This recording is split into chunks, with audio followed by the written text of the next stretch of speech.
Eu vou contar uma história para vocês. Há 20 anos atrás, eu fazia parte de uma mesa numa associação. E eu vi uma das histórias mais tétricas que eu já vi na minha vida. E pode ser que alguns de vocês já tenham ouvido essa história aqui entre vocês. E se já ouviram, vão lembrar comigo essa história com dor. Uma certa ocasião, numa igreja de um certo lugar no Brasil, uma mocinha pediu licença para conversar lá na frente, no microfone. Ela frequentava a igreja um ano e pouco. E ela pegou o microfone da mão da moça que estava terminando a escola sabatina e falou: eu tenho que contar para vocês um pecado meu. E as pessoas paralisadas olhando ela falar. E ela disse: eu quero contar para vocês. Estava ali na igreja naquela hora, o pastor se arrumando ali, ajeitando alguma coisa. A esposa do pastor com os 2 filhos, mais ali no lado da esquerda, da minha esquerda. E a igreja toda ali junta. Vocês sabem que entre a escola sabatina e culto, a igreja fica bem cheia. E ela disse: eu tenho que contar o meu pecado para vocês. E o pecado que eu tenho que contar é que eu sou amante do pastor. Na hora que ela disse isso, a esposa do pastor desmaiou ali na hora. E os filhos correram para acudir. E o pastor veio para ela e falou assim: o que você está falando? Você enlouqueceu? Que isso, menina? Ela falou: eu tinha que contar, eu preciso resolver meu problema.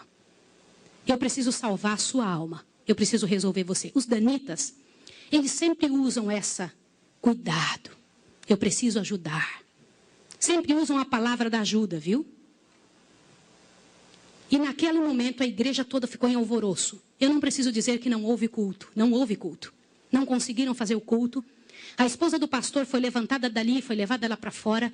O pastor não sabia o que fazer. Começou a dizer: irmãos, por favor, isso é um grande mal entendido. Ela dizia: não é, meu bem. Eu precisava dizer, eu tenho que salvar você e tenho que salvar a mim. E ela foi levada para um quartinho, a esposa do pastor foi atrás e começou a conversar com ela, e falou com ela, e foi um alvoroço muito grande. E ela disse: olha, eu vou te provar que isso é verdade. Nós combinamos que ninguém nunca ia saber, foi uma coisa muito bem feita, mas eu preciso te contar. E falou para a esposa do pastor: prestem bem atenção no que eu vou dizer. Falou: só tem uma maneira de você me acreditar, vem aqui. O seu marido tem uma marca na genitália dele. E a marca é assim, assim, assim.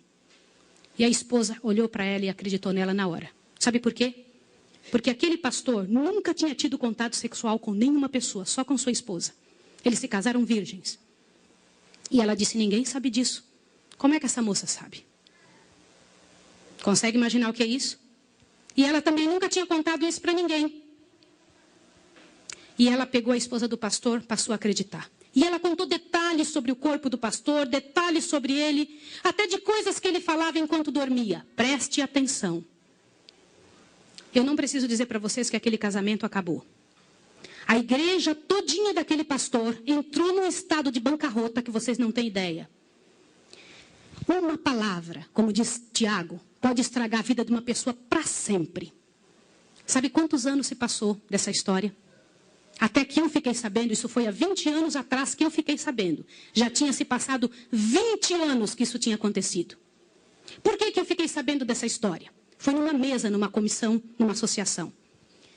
O presidente um dia nos chamou e disse o seguinte: irmãos, eu preciso da ajuda de vocês e oração por algo. O que foi?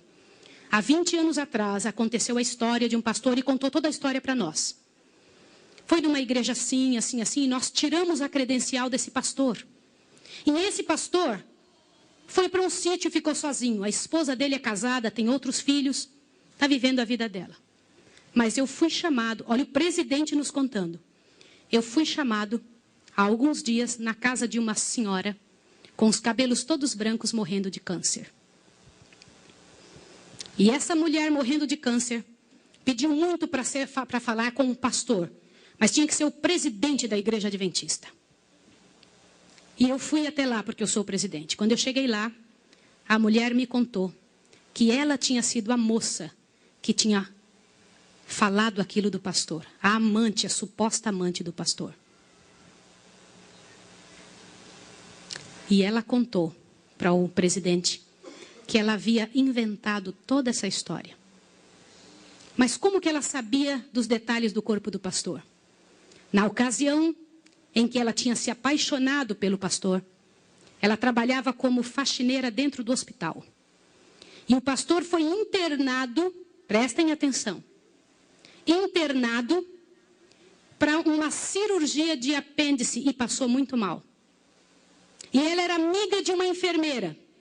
E entrou dentro do quarto junto com a enfermeira, destampou o corpo do pastor e olhou o corpo do pastor todo, durante o tempo em que o pastor estava dentro do hospital em coma. E quando o pastor falava algumas coisas, ela ouviu o que o pastor falou e ela olhou os detalhes do corpo do pastor e guardou. Satanás plantou na cabeça dela 1 ano e ela formulou e acabou com a vida do pastor. E o presidente pegou uma credencial, foi lá no sítiozinho onde o pastor o coitado daquele pastor, o caluniado, estava. E ele chegou para ele e falou, junto com uma comitiva dos irmãos: pastor, eu vim aqui te entregar a sua credencial de novo, nós descobrimos que era mentira. Sabe qual foi a resposta do pastor, irmão? O pastor disse assim: vocês me devolvem minha família e meus filhos também? Vocês me devolvem minha reputação? Se vocês não devolverem junto, eu prefiro ficar aqui. E esse pastor, uns dias atrás, eu soube que ele morreu lá naquele lugar. Quem foi a assassina daquele pastor? Não foi só aquela mulher, foram todos que falaram junto. Porque, gente, quando acontece um inferno desse, uma multidão de gente sofre, uma multidão de gente machuca, fica machucada.